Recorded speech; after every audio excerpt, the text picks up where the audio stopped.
Hi everyone, Lucy here, and welcome back to Lucy's Library.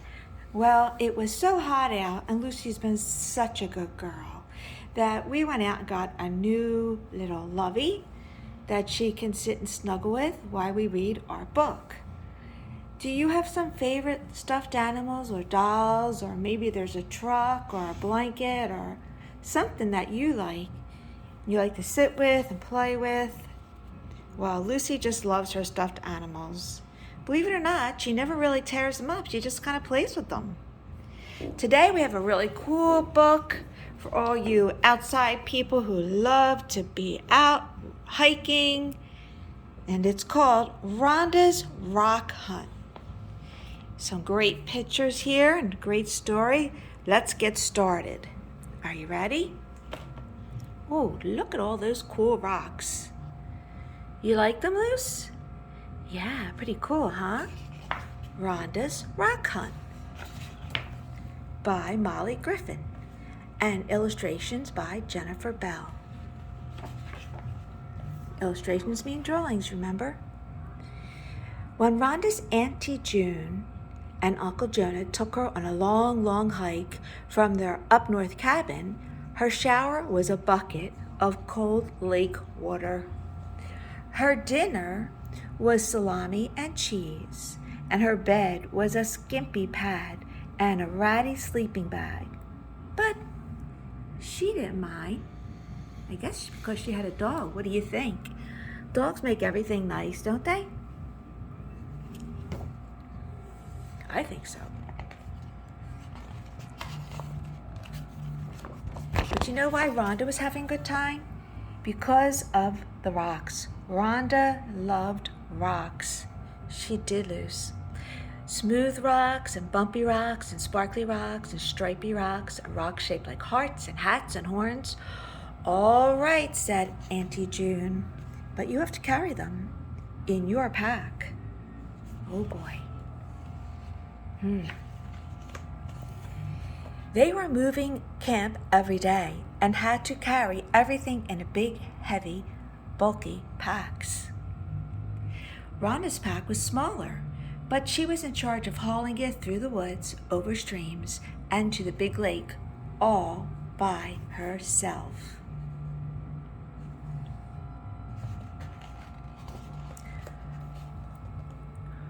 One day, they hiked through a beautiful birch forest with rustling leaves and bird songs overhead.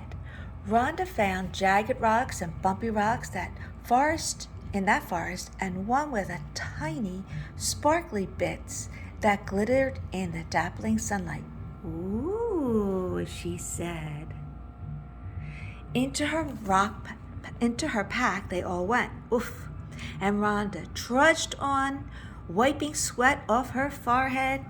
Looks like someone needs a bucket shower, Uncle Jonah joked, but Rhonda, she didn't laugh. Not funny, huh, Luce? The next day, they crossed a rushing stream with whispering water all around and dragonflies whizzing past. Rhonda found lots of smooth, round rocks in that stream and one with a curve that fit into her palm just right. Ooh, she said. Into her pack they went. Oh, Rhonda waded on, slumping under the weight, her tummy grumbling. Sounds like someone needs more salami, Auntie June joked. Rhonda didn't laugh. That night,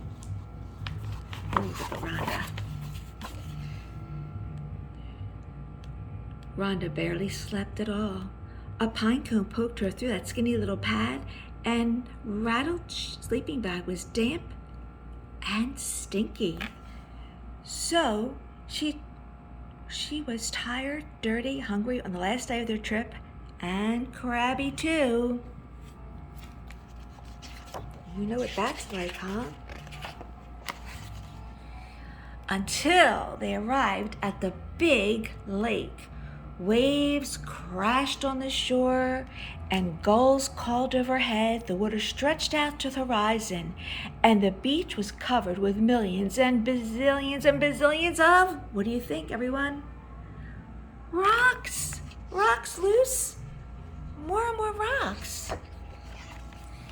Rhonda ran her hand over all those sun-warmed treasures. She found red ones and blue ones and stripy ones, and then she looked harder and found tiny banded ones that glowed the color of sunsets. Ooh, and into her backpack they all went.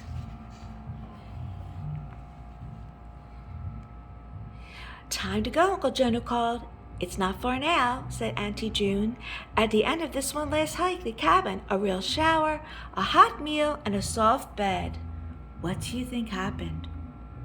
Well, Rhonda jumped up and grabbed her pack and hoisted it, but nothing happened. She pushed and pulled and panted, oof, oof, but the pack wouldn't budge. Oh boy, why do you think that was, Miss Luce? She snuggled and wants to know what happened next. Help, she cried. But her auntie arms were full and her uncle arms were loaded. This pack was Rhonda's to carry, and it was full of rocks. What do you think she did? Well, she couldn't leave her treasures. She tried loading up her pockets, but the weight made her shorts sag, and she couldn't hike like that. She thought about staying on the beach forever, but Auntie June and Uncle Jonah were waiting.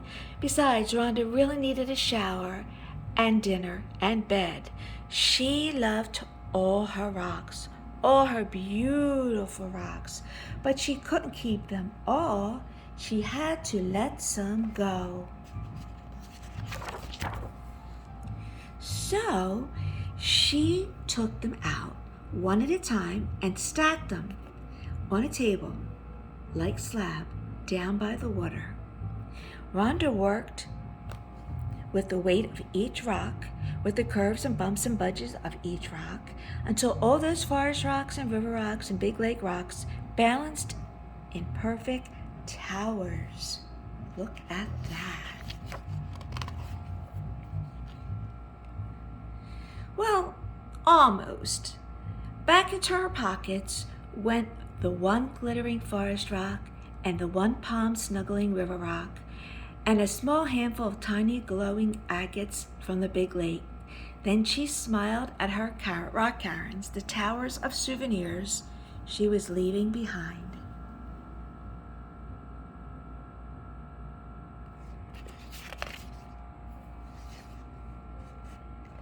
Finally, she slung her pack onto her back and followed Auntie June and Uncle Jonah all the way to their cozy cabin, where a hot shower and a delicious dinner, a soft bed were waiting just for Rhonda. And a sun-warmed windowsill was waiting just for her very best rocks. Look at that. Well, just like Rhonda has favorite rocks, I think Lucy has found another favorite snuggly thing that she loves. Right? So I hope you enjoyed our story, being outside and finding rocks and little treasures that you could keep and to put on your windowsill and your pockets and enjoy all the memories you have with them. Right, Luce? And like we like to say at the end of our good stories, we say, what do we say? We say, good job, Lucy. Good job. Pick up a book, everyone. Pick up something to snuggle with. Remember, books are your freedom to go anywhere. Okay? Enjoy. Till next time.